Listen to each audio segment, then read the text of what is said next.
Bonjour Jack, bonjour David. Bonjour. Après de nombreuses nuits à en rêver, c'est en 2017 que vous avez créé la Torréfactory à Tourcoing. Pour vivre votre passion, vous avez changé de vie. Racontez-nous. Alors c'est né au départ de ma passion du café, depuis très très longtemps. Le fait d'aller régulièrement chez des torréfacteurs et de se dire un jour j'aimerais bien faire ce métier. Donc ça trotte dans un petit coin de la tête. Et puis au fur et à mesure des voyages, des week-ends, des ateliers de découverte autour du café, des petites formations au départ amateurs. et donc là, de fil en aiguille, on est arrivé à cette idée qu'on pourrait peut-être en faire notre métier, allier notre passion du café avec l'idée de rencontrer des gens et de partager cette passion. Alors justement, pouvez-vous nous en parler de ce métier, de ce concept que vous avez développé et pourquoi avoir choisi Tourcoing? Alors, pour nous, c'est pas un concept déjà. D'accord. C'est un métier artisanal qui est très ancien, très, très vieux. En fait, on a voulu renouer avec cette tradition de la torréfaction à la française, classique, auquel finalement par le passé, nos parents, nos grands-parents étaient très habitués à aller acheter du café fraîchement torréfié. Ça faisait quand même une grande différence en termes de saveur. Et en même temps, à ça, on allie aussi la qualité du café, c'est-à-dire une torréfaction artisanale comme on pouvait le faire autrefois, mais avec des procédés de cuisson qui sont aussi plus adaptés à des cafés de qualité. Et c'était ça qu'on essayait de mettre en avant et de promouvoir, c'est offrir un café de qualité au plus grand nombre possible. Et pour ça, Tourcoing cochait toutes les cases. Parfait. Alors Jack, toi, ton dada, c'est la torréfaction. Peux-tu nous dévoiler ton secret pour transformer ce grain magique qui sent bon quand on le cuit? Alors à la fois, il n'y a pas de secret et en même temps, il y a plein de secrets. Alors il n'y a pas de secret parce que le café vert, c'est juste de la cuisson. Une cuisson artisanale avec un procédé de cuisson lente et à cœur, c'est aux alentours de 200 degrés. C'est à peu près un quart d'heure de cuisson. Je le fais par broche de 15 kg pour la machine de Tourcoing et de 9 kg pour la machine de Dunkerque. Et voilà, c'est à la fois écouter le grain, c'est le regarder changer de couleur, c'est de pouvoir avoir tous les sens en éveil et en même temps c'est d'avoir un suivi assez pointu par le logiciel de suivi de cuisson.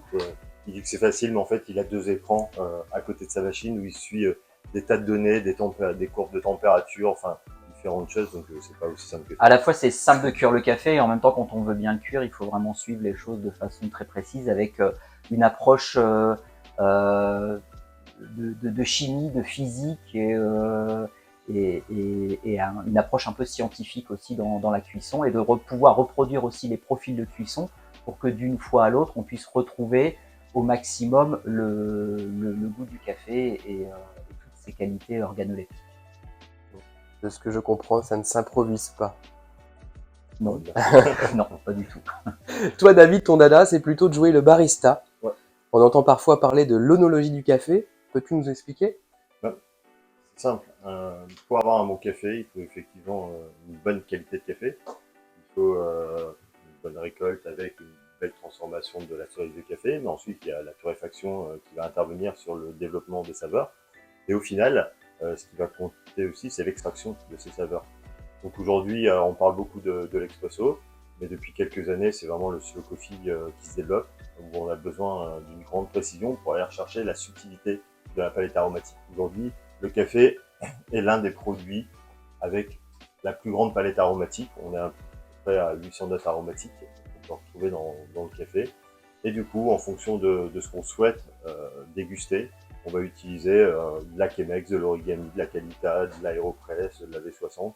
Voilà, donc avec chaque cafetière différente, on va réussir à retirer des saveurs différentes.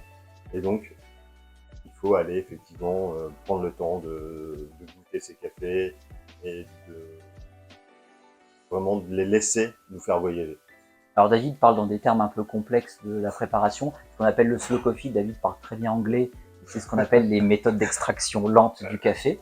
Donc pour simplifier, c'est la méthode filtre, la méthode piston, voilà. Principalement qui sont utilisées pour ce slow coffee. Le mieux, je pense, pour les clients, c'est de venir sur place pour le découvrir. Oui, pour le découvrir, parce que le goûter. café, c'est un moment de partage. Donc la vente sur Internet, c'est vrai que nous, ça nous intéresse pas. Nous, ce qu'on veut, c'est rencontrer les clients, essayer de comprendre ce qu'ils aiment dans le café, essayer de leur faire partager toutes ces valeurs autour du café, essayer de dénicher le café qui va correspondre à leurs attentes. Le meilleur café, c'est simplement celui qu'on a. Voilà. Et puis nous, on se définit pas comme étant des experts dans le domaine, on est des amateurs, on peut dire maintenant confirmés, et qui progressons, qui avançons aussi dans les contacts, dans les échanges, à la fois avec nos clients et avec les autres professionnels aussi du café. Votre côté gastronome vous attire souvent vers les épiceries fines. On retrouve d'ailleurs un large choix d'épiceries fines, salées, sucrées. On retrouve également du thé et des chocolats d'exception. Comment réalisez-vous cette sélection? Alors effectivement, on a un petit côté gastronome. Donc pour nous, c'est simple. En fait, tous les produits, on va les choisir en fonction, de la qualité des ingrédients qui sont utilisés, la façon dont ils vont être produits.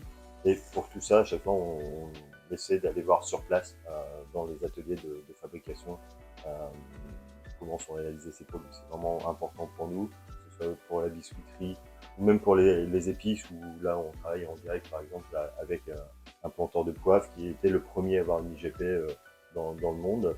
Donc, on est très soucieux à cette qualité des produits, et en fait, on a un dur métier qui fait tous les produits avant de pouvoir les choisir et de les mettre en vente.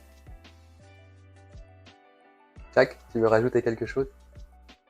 Non, mais c'est aussi apporter l'échange et le conseil autour de la consommation de ces produits. Hein. Les épices, ça s'improvise pas non plus, ça nécessite des fois des petites idées recettes. Et pour ça, on est vraiment dans l'échange et le partage avec nos clients. Ça, c'est chouette. Derrière vous, on voit de jolies boîtes. Qu'est-ce qu'elles renferment?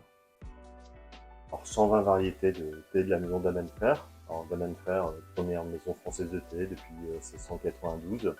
Notre choix s'est porté sur cette maison après différentes consultations, différentes dégustations.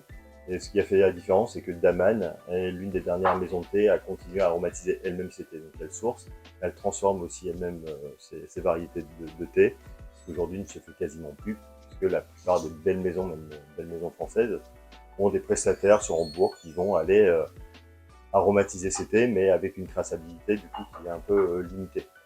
Voilà, donc nous on a choisi cette maison-là parce que pour être allé à de nombreuses reprises sur place, on a pu voir comment était transformé le thé. On a une traçabilité parfaite sur le produit. Il y a un choix large, Un choix pour très large. satisfaire toute, Ouais. Bon, on a 120 variétés, alors des fois un petit peu plus, mais voilà, c'est vrai que Daman a une 300 variétés.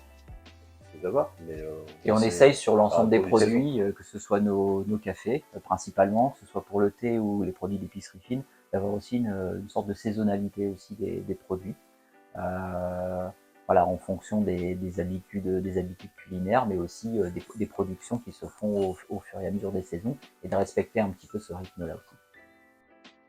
Alors on pourra pas le transmettre au travers de la vidéo, mais parce que ce qui est marquant, moi, c'est les parfums, les odeurs de tous ces arômes là, qu'on sent dans la boutique. C'est juste. Vraiment voyager, pour pouvoir voir toutes ces couleurs dans les boîtes de thé avec ces fleurs, voilà, ça fait vraiment voyager en fait. Jacques, David, nous arrivons à la fin de notre interview. Avez-vous quelque chose à ajouter? Peut-être dire qu'à Tourcoing, on a la chance d'avoir une population très diverse, mais en même temps vraiment soucieuse aussi de la façon de consommer. Donc on est vraiment super content d'être ici. Aujourd'hui, les clients ont grandi avec nous, ils sont de plus en plus exigeants, ils ont raison de l'être. Et nous, on va s'efforcer de continuer à leur apporter satisfaction. On va continuer à se rendre chez les pépites.